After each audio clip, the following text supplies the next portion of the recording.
It's your man James, Mystic One Treasures, back again with some more video action for you. Happy All Hallows Eve, everybody. It's as you all know, it's the day before Halloween, and so time to hit you with another blast from the past. Why it's great, as we dip back into my collection and we see some sweet comics from the past. And as I've been doing all this month, they're all sort of themed with a little bit of tinge of the horror, And like I said, I've done lots of great stuff. I've done zombies, I've done alien creatures, I've done, ghosts, I've done vampires. So what's left? I mean, what creature can we have for horror this time? And well, is there anything bigger than the big man himself, the devil? And of course, we're not going to use any devil. We're going to use a very specific one, and you're going to see that in a minute here. But before we get into it, I want to thank you all for joining me today. So I hope you're having a good one, and be sure to give this a like if you like what you hear here about this issue, and to drop any comments down there you have, because I always want to hear what you folks got to say on this stuff. Also, be sure to subscribe if you haven't subscribed so you don't miss any of the content I have going on around here. And if you have subscribed, share out some links, and we'll bring in some more people to subscribe so we can grow the base and get even bigger and better as we move forward. So, again, I thank you all for joining me today, and now we're going to get into it. What's the book? What have I chosen? Where am I bringing in the devil in all this? How are we going to bring in the ultimate evil for the darkest month of the year? How are we going to do that?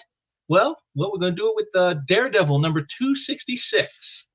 That's going to be the one we use in this. So from 1988 or 89, from 1989. So we're going to do that. And before we do, we get me off the screen here because we don't need to look at me, and then we'll bring up our book. And there we are, Daredevil 266, the devil, you say. And it's just a beautiful image right here. I mean, Romita Jr. and Al Williamson were like probably the best Daredevil team, in the modern era. You're never going to get better than this. I mean, I just love it. The hand of the devil dropping Daredevil into the flames. It's a very visceral image and also very allegorical, which you're going to see in this issue itself. There's a lot of allegory going on in this story. And because this isn't your typical Daredevil issue, this is Ann Nocenti. She had done this is like her heading into her I think her beginning of her third year on the book, and so she had really kind of went deep into the crime lore and that kind of stuff, and the ethics of what Daredevil does. And now she starts to head more towards a more supernatural bent, touching on like what is the true nature of good and evil. How does it work? Is there any real difference between them? In the constant battle, is there any real difference between how they really operate? And this is where it all begins, is this issue. Again, it doesn't look like much. And again, this is very much out of what people expected of Daredevil at the time. Again, much more crime noir type stuff, with like following up with what Frank Miller had been doing with the character. And this is where she takes it off in a whole new direction, much more spiritual, much more supernatural, much more, ethereal, where it's not so much about big action, but more about the reasons behind why we do what we do. And I just think it's a great story. And again, it's one I definitely wanted to do this one, and so I was very happy to bring this one to you. So let's get on into it. And we can see here we start off. It's Christmas time, and you can see here it fills the air, swells hearts, softens eyes, flushes cheeks. Love, as tangible and pervasive as the gentle snowfall. Even that a love that sneaks in and surprises even the hardest hearts. Lips smile, fingers entwine, snow is on the ground, a good song is in the air, God is in heaven. And it's just a classic shot here in New York City at that very famous ice rink that we all know. And just a nice, again, knowing what we're going to be getting into based on that cover, seeing an image like this, very stark contrast, and you're going to see why that is. Again, like I said, there's a lot of allegory that goes on in all this, and we get a little scenes around town of people in Christmas cheer and trying to enjoy the season, the happiness of the season. But then even as we see some of the happiness, there is always the shadow, the dark side of it all. People in love, sharing the spirit of the season. Meanwhile, you have people who have all but forgotten. So again, like I said, this actually begins the story, with the happy side of life. but we get into the darker side, and then we head off to a bar, and I love the title of the story, A Beer with the Devil. And you got Daredevil here, just a great close-up shot. I've always loved how Romita Jr. does the 5 o'clock shadow, and I like it how he shows that it's so rough on his face, it even pierces through the bandages that he has. That's how thick his beard is. I like that. That's a nice little touch. A lot of guys might not have done that, but he did, and I love that for it. And just here he is in this bar, hanging out with the people of society, the kind of the losers of society, and you got people here just there's no place I'd rather be than right here with all my friends. You know what I mean? Huh? Nothing. Just Sammy talking to his hat. Go back to sleep. And so we see people talking to Daredevil. He talks to this old lady who says he's expecting a gentleman caller, and she's trying to be very uplifting for this time of year. And then she asks if he still thinks she's beautiful, and then the guy next to him, he just Daredevil doesn't really say much, and he goes, "Good move, buddy. You're best to ignore her type. All women, in fact. I left mine 10 years ago. I was sitting with my wife Maggie watching this game show on TV. We started the fight as usual about nothing. About how lazy and worthless I am. Me saying how fat and stupid she is. The usual. Anyways, as we fight, I watch this game show, and suddenly it seems to me that each time I make a good crack, each time I get a good zinger in on old Mags, the bell rings like the game show was keeping score of our fight. Then I get this really good insult in, and my wife is really shut up for a minute. And then all I hear is these bells going off. The guy on the show has won a new car. It was like it was a message from God. If there is a TV God, and he's saying, you won, you can leave. So I did. I left her, came here, and been here 10 years. With any regrets? Yeah, I wish I'd taken my fishing pole. Nothing like fly fishing, but I'll be back. I gotta take a walk. And so you see, he's just hanging out with just the lower end of society, and you can see how the pain of the people, on Christmas. We all see the happiness. Here's a couple of brothers who are spending time before they head over to their parents' house, and then the mysterious stranger walks in.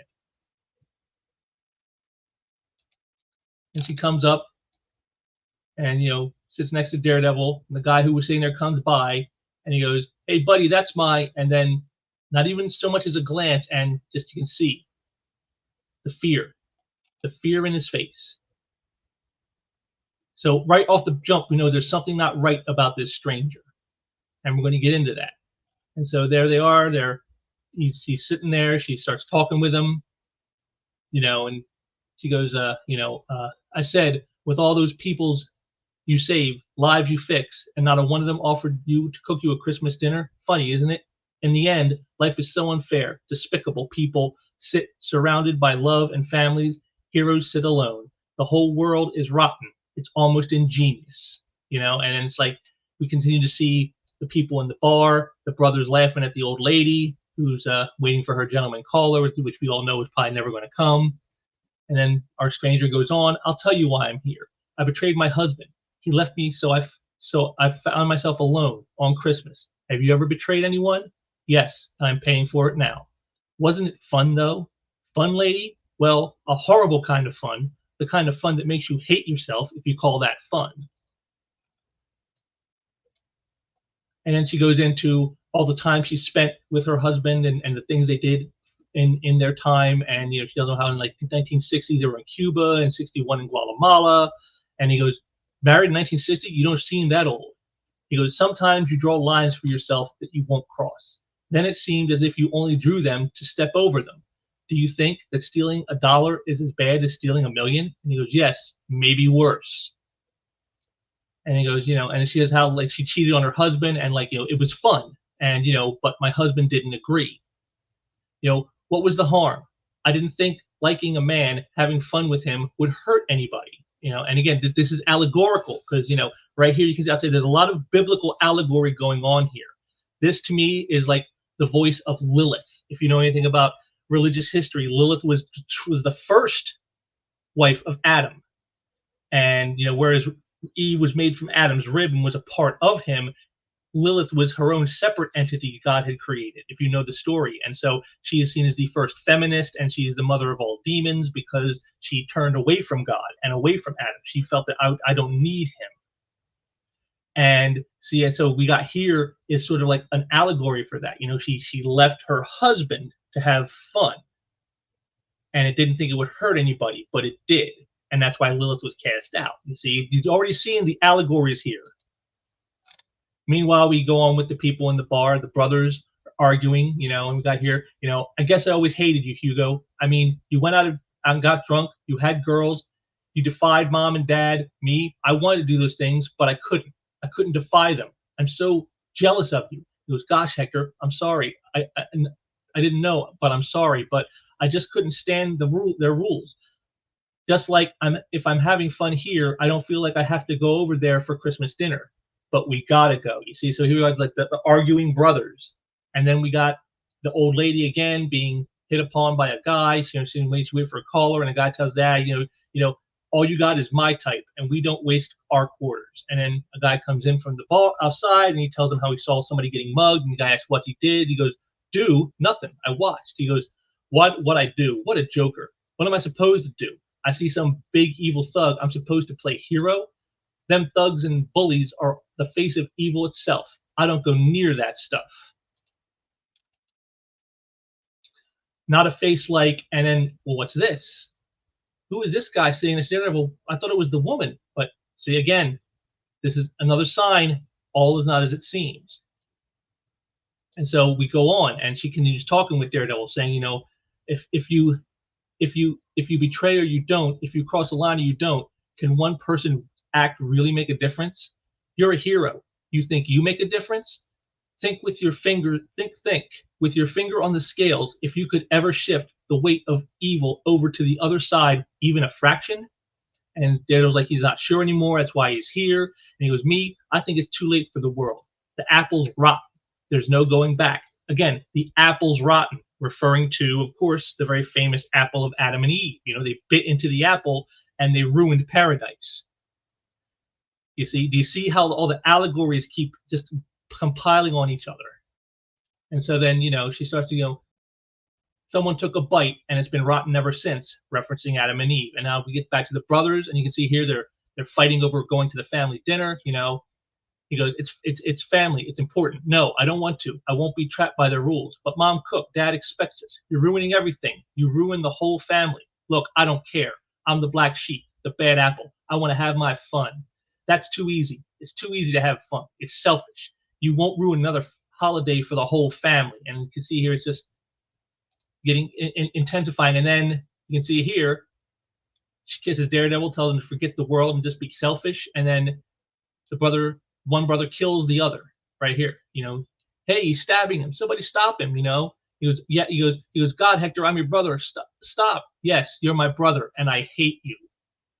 And the brother dies. And so very much a Cain and Abel type thing right there. You see, again, more allegory.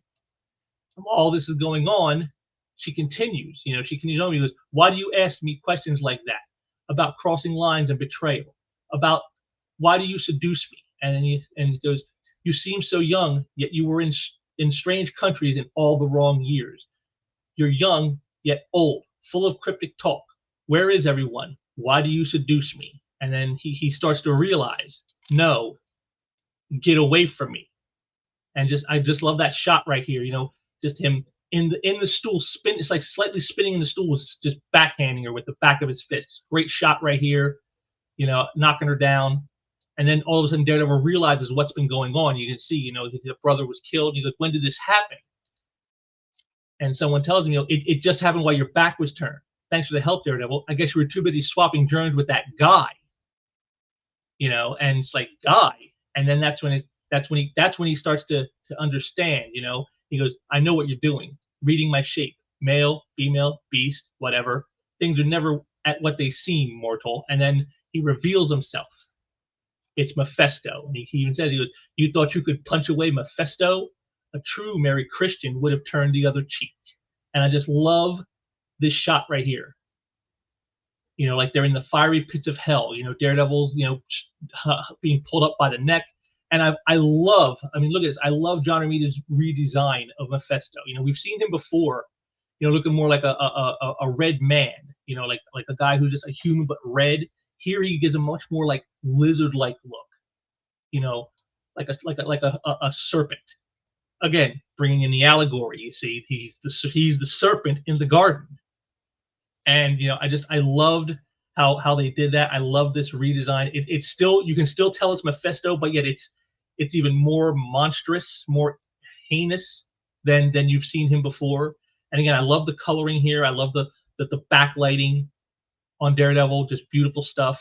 Like I said, you know, Romita Jr. and Al Williamson, these guys, this is like the peak right here. You don't get better than this. This is great stuff. And then we get into it, and he starts to laugh at Daredevil, saying he's been watching him and how pathetic he thinks he is. You know, the little betrayals he had done in the previous storyline, and how he's tortured himself over it. And you know, he goes, the lawyer in you always finding a loophole for your selfish self. You know, he goes, I've watched this. You know, you tearing yourself apart over it. You know, and it's you know how it made me laugh. What a grand entertainment you've been to me. So he's like just mocking him. You know, the ultimate evil is mocking Daredevil. And you know, he breaks up out of the bar, and then we get this shot again. Just look at that beautiful image. I mean, you know, I can't express to you just how much I love Romita Jr. and Al Williamson. I'm so sad that Al is no longer with us, so him and John cannot work together anymore, because this to me is like the height. I mean, you don't get better than this. And then he goes on here. Do you see, Daredevil, how immense evil is?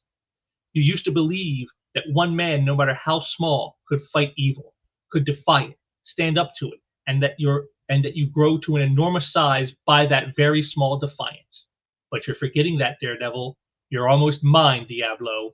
One day I'll tip the scales, and you'll welcome me into your arms. You'll embrace me, Red Man, willingly, just like you did in the bar. And he continues on. And on that day, God help the Hectors and Hugos of the world. They'll all be stabbing each other over and over and over, biting into apples, brother killing brother, over and over and over. And what will be there to stop them? Nothing. A speck of red, a shrunken flash of color, a small bit of grit, of dust, of drifting dust, a nothing. You know, and then, but for now I will be easy on you. I am not without compassion. And after all, you wear my image. You do my work. The thing I love about heroes is they have so far to fall. And again, just I love this the line work here. I mean, this is all Williamson here. I mean, it's just beautiful stuff. The way he always did these very soft lines to indicate, you know, stuff in the background or to indicate motion. The way he did them, just I mean, it's just incredible. You know, the figure work here by Romita. I mean, I just love the posing. And here's Daredevil just like falling so far. And then he ends up in the trash. And then he wakes up and he sees, well, it's the old lady and the guy from the bar. And, you know, they go to help him up, you know, and I think he's had a rough day. Should we? Yes, up you go. And they go, we're going over to the soup kitchen for Christmas dinner. Want to come? And he decides he will. That's the spirit.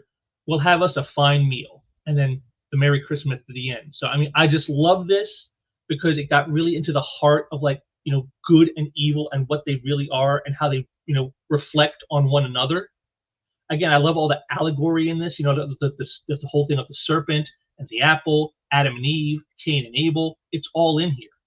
And I like that you really get to see that, you know, Daredevil struggles with what he has done in the story previous to this, all these things that he had done that Mephisto referenced, these betrayals that he has done to people and things, and you know how it's affected him, and how, you know, he's now no longer the sure-footed hero that he used to be, you know, thinking that one man can stand against evil, and just by defying it and standing against it, you become stronger, you become bigger than you are, and how he's forgetting this because of what he has done recently. And again, it's just a beautiful story. I mean, it's so allegorical, so much metaphor in this, and you know, the using the old woman disguise, looking kind of like a Lilith, talking about betraying her husband, betraying Adam, the rotten apple, biting the apple of Adam and Eve, just all this great stuff. And it really, like I said, this is really where she starts to move things in the direction from like the usual like superhero shtick into something much more adult. Like to me, this story more than any other is like Marvel's attempt at Vertigo. This is like turning Daredevil almost into if Daredevil was a DC character, this would almost be turning him into a Vertigo book, because there's all this supernatural elements, the trying to understand the sides of humanity and what makes us human and what makes us some good and some evil and all that. All these things, that saints and philosophers have talked about for decades and centuries, trying to understand the human creature.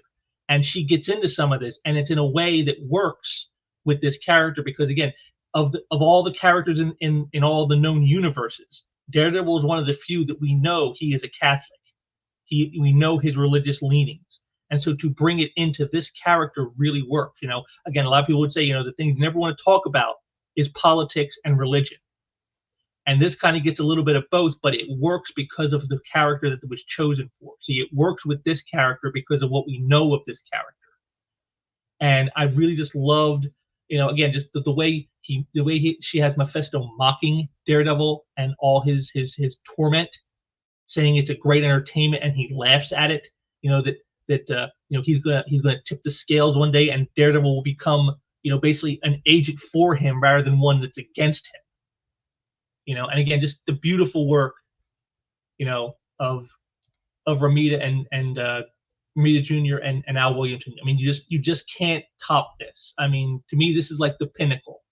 And if you're looking for a superhero book that isn't just about a classic punch 'em up, but something much deeper, something richer, this run from Ann Nocenti, starting with this issue and running until almost the end of her run, this is really probably the best you can hope for. I mean, just again, it touches on so many like adult themes, and I say adult, but I don't mean adult the way most people usually mean it, like to mean like sexual or just lascivious. No, I mean adult themes as in like the understanding of man, and this is a great story that does that. And again, in the Halloween spirit, just again to bring in the literal devil to face Daredevil.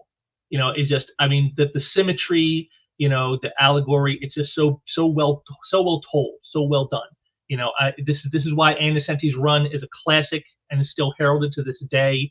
And I really think this is where they bring Daredevil to a place that Marvel had never brought a hero like him before. And you can see there was virtually no action in this story. I mean, the closer we get to action is this one punch.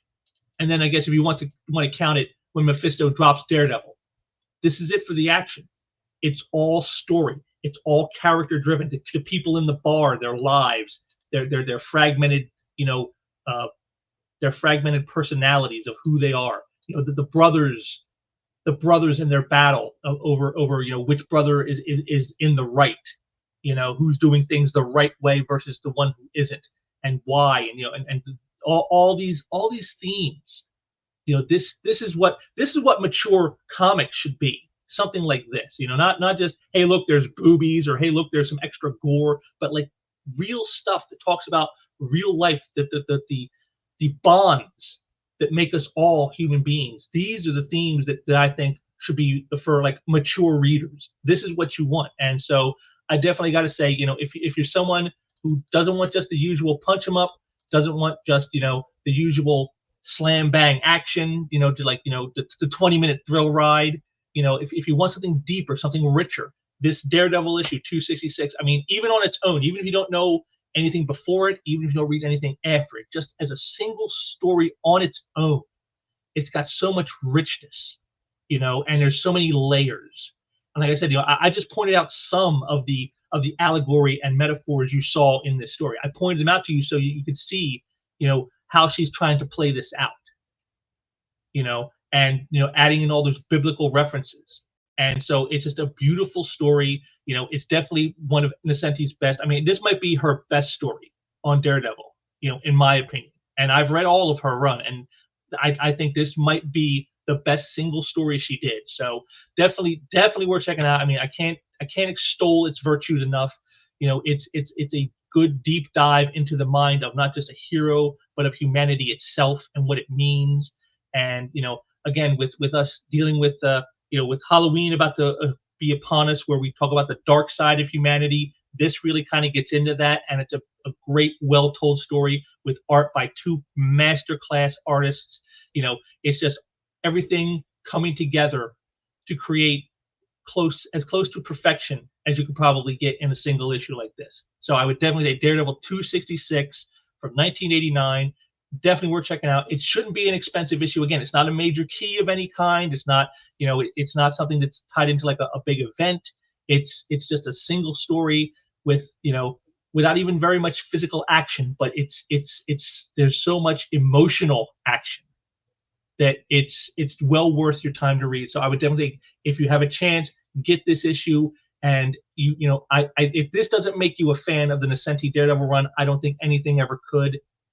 But this is definitely one worth checking out, and I hope you guys do. It's not an expensive issue. You can probably get a nice copy of this for like $5 to $10, $8 to get a nice copy of this.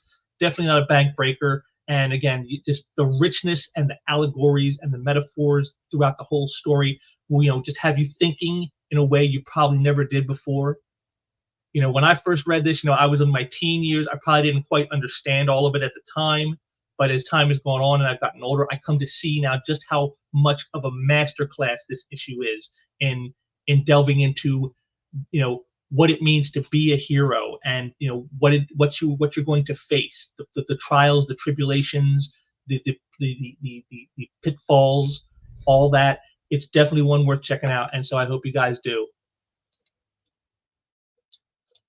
And there you have it, Daredevil 266. Again, bringing in the devil, the literal devil. So what more can you ask for All Hallows Eve than to have the actual devil in your book? So I hope you guys enjoyed this one. I definitely enjoyed checking this one out. I hope you guys do too. And again, like I said, drop me some comments on there. What do you think? Do you think the allegories I was talking about are on spot? Did you spot it in there too, or do you think I'm just whale faced and I'm just reading too much into it? Let me hear what you guys got to say. And I'll be back again with some more stuff very soon. I got some more what's in the boxes in store for you guys, as well as more Why It's Great very soon. And then on top of that, I'm working on a couple of things. We'll have to see how it breaks down. But if it comes down the way I want it, I think you'll enjoy it. I'll probably talk more about that later. But I do have more stuff coming up, so you don't want to miss it. Be sure to subscribe.